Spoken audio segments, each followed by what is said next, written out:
Puthur service സഹകരണ bank വിവിധ പദ്ധതികളുടെ ഉദ്ഘാടനവും പ്രതിഭാ ആദരവും പുതുക്കാട് എംഎൽഎ കെ രാമചന്ദ്രൻ നിർവഹിച്ചു. പ്രതിഭകളെ ആദരിക്കൽ, agricultural farming and processing centre, കാർഷിക വായ്പാ നിക്ഷേപ സമാഹരണം, മിൽമ ഷോപ്പി തുടങ്ങിയ പ്രവർത്തന ഉദ്ഘാടനം എംഎൽഎ നിർവഹിച്ചു. പുത്തൂർ പഞ്ചായത്തിൽ ജനങ്ങളുടെ സാമ്പത്തികവും സാമൂഹികവുമായ ഉത്തരവാദിത്തം നിർവഹിക്കുന്നതിൽ സ്വാതന്ത്ര്യത്തിനു മുന്നേ രൂപീകരിച്ച ഈ സഹകരണ ബാങ്ക് വളരെ മുന്നിലായിരുന്നു. എന്നാൽ അഴിമതിയും സ്വപജന പക്ഷപാതവും നിലനിൽക്കുകയും തുടർന്ന് ഇടതുപക്ഷ സഹകരണ മുന്നണിയുടെ നേതൃത്വത്തിലുള്ള ഭരണസമിതിയെ തെരഞ്ഞെടുക്കുകയും അധികാരത്തിൽ വരികയും ബാങ്ക് ഉയർച്ചയുടെ പുത്തൻ പടവുകൾ കയറുന്ന ഒരു ഉദ്യമത്തിലാണ്. നിലവിലുള്ളത് നഷ്ടപ്പെട്ട സംഖ്യ തിരിച്ചുപിടിക്കുന്നതോടൊപ്പം തന്നെ കുടിശ്ശിക പിരിച്ചെടുക്കുകയും ബാങ്കിന്റെ പ്രവർത്തനങ്ങൾക്ക് ആവശ്യമായ ഫണ്ട് ശേഖരിക്കുകയും നിക്ഷേപകരുടെ സുരക്ഷ ഉറപ്പാക്കുകയും ചെയ്യുന്ന രീതിയിലുള്ള പ്രവർത്തനമാണ് സംഘടിപ്പിച്ചു വരുന്നത്. റോഡ് വികസനത്തിന്റെ ഭാഗമായി ബാങ്ക് നവീകരിക്കുകയും ചെയ്തു. Bank president PG. ഷാജി അധ്യക്ഷത വഹിച്ചു. പ്രവർത്തന റിപ്പോർട്ട് സെക്രട്ടറി എം.ജെ. ഷാനി അവതരിപ്പിച്ചു. വിവിധ പദ്ധതികളും കെ രാമചന്ദ്രൻ എംഎൽഎ ഉദ്ഘാടനം നിർവഹിച്ചു. +2 SSLC വിജയികളെയും വിവിധ പ്രതിഭകളായവരെ ആദരിക്കുകയും അവാർഡ് വിതരണം നടത്തുകയും ചെയ്തു. Ollukkara block panchayat president K R. Ravi, ജില്ലാ panchayat member K V. Saju, CPIM LC secretary T G. Jayan, CPI LC secretary T S. Muraleedharan, കാർഷികേതര തൊഴിലാളി സംഘം പ്രസിഡന്റ് ഉണ്ണികൃഷ്ണൻ ഞാറ്റുവെട്ടി തുടങ്ങിയവരും ഡയറക്ടർ ബോർഡ് അംഗങ്ങളും ജീവനക്കാരും സഹകാരികളും ചടങ്ങിൽ സന്നിഹിതരായി. സെബി ചിറയത്ത് സ്വാഗത പ്രഭാഷണം നടത്തി. വിവിധ പദ്ധതികളുടെ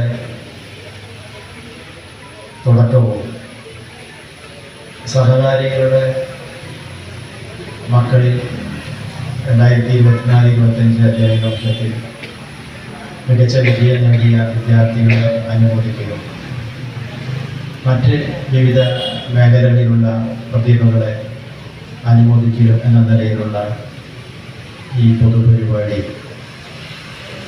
ഉദ്ഘാടനം ചെയ്യേണ്ടിയിരുന്നത് ബഹുമാനപ്പെട്ട റവന്യൂ ഗവർണറൊപ്പം അദ്ദേഹത്തിന് മന്ത്രി ശ്രീ നവീകരിച്ച ഈ കെട്ടിടത്തിൻ്റെ ഉദ്ഘാടനവും അതിനോട് ചേർന്നുള്ള അനുബന്ധ പരിപാടികളും എന്ന നിലയിലുള്ള ഈ പൊതുപരിപാടി വളരെ സന്തോഷപൂർവ്വം ഔപചാരികമായി ഉദ്ഘാടനം ചെയ്യുകയാണ് എന്ന് അറിയിക്കുന്നു.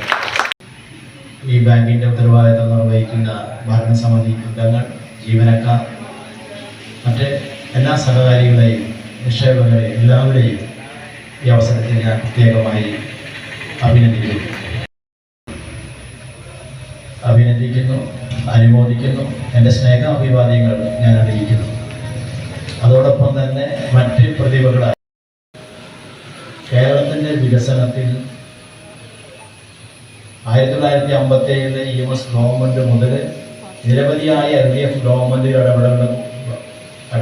അതോടൊപ്പം തന്നെ സഹകരണ മേഖല വഹിച്ച പങ്കുണ്ട്. ഇന്ന് നമ്മുടെ പ്രദേശങ്ങളിൽ നഗരേത ഗ്രാമേത എന്നറിയാത്ത നിലയിൽ കേരളം മാറിയെങ്കിൽ ഈ സഹകരണ പ്രസ്ഥാനങ്ങൾക്ക് വേണ്ടി പങ്കുണ്ട്. എന്തുകൊണ്ട് നമുക്ക് 10 സെന്റ് സ്ഥലമുള്ള ഉണ്ടെങ്കിൽ, നമ്മുടെ വീടിൻ്റെ അടുത്തുള്ള ഒരു സഹകരണ സ്ഥാപനം ഉണ്ടെങ്കിൽ നമ്മുടെ മക്കളെ പഠിപ്പിക്കാൻ, മക്കളുടെ വിവാഹ കാര്യങ്ങൾക്ക് വിദേശത്തേക്ക് അയക്കാൻ, ഒരു ചെറിയൊരു പറമ്പ് വാങ്ങാൻ, ഒരു വീട് വയ്ക്കാൻ, ഒരു കച്ചവടം തുടങ്ങാനൊക്കെ നമുക്ക് ഓടി വന്നാൽ പണം കിട്ടുന്ന ഒരു വളരെ പ്രധാനപ്പെട്ട സാമ്പത്തിക സ്ഥാപനമാണ് സഹകരണ സ്ഥാപനങ്ങൾ. അങ്ങനെ നമ്മൾ ഈ സ്ഥാപനങ്ങളെ ഉപയോഗപ്പെടുത്തി നമുക്ക് ഏതെങ്കിലും തരത്തിൽ മിച്ചമുണ്ടെങ്കിൽ അത് ആ മിച്ചമൊക്കെ സഹകരണ സ്ഥാപനങ്ങളിൽ നിക്ഷേപിക്കാവുന്ന ഒരവസ്ഥ വന്നു. ഒരുപാട് ഫണ്ടുകൾ വന്നു.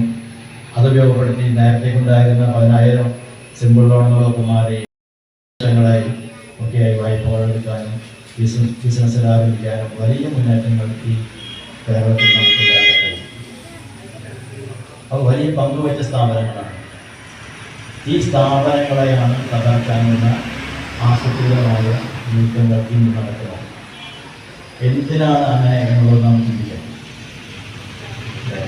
ഇപ്പം ആരോഗ്യ മേഖലയെ തകർക്കാനുള്ള കൂടെ ലക്ഷ്യമില്ല. അത് കഴിഞ്ഞിട്ടത് പറയാം. അതോട് പറഞ്ഞതിൻ്റെ പോകുള്ളൂ. ഇന്ന് നമ്മുടെ കേരളത്തിൽ സഹകരണ മേഖല കൈവയ്ക്കാത്ത ഒരു മേഖലയില്ല.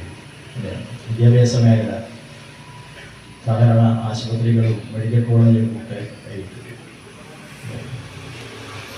കാർഷിക മേഖലയിൽ പ്രത്യേകമായ ചില പദ്ധതികൾ. ഇപ്പോൾ ഞാൻ വിഭാവനം ചെയ്യുന്ന ഉദ്ഘാടന മണ്ഡലത്തിൽ മറ്റത്തൂർ ലേബർ കോൺട്രാക്ട് സൊസൈറ്റി ചെറുതാണല്ലോ,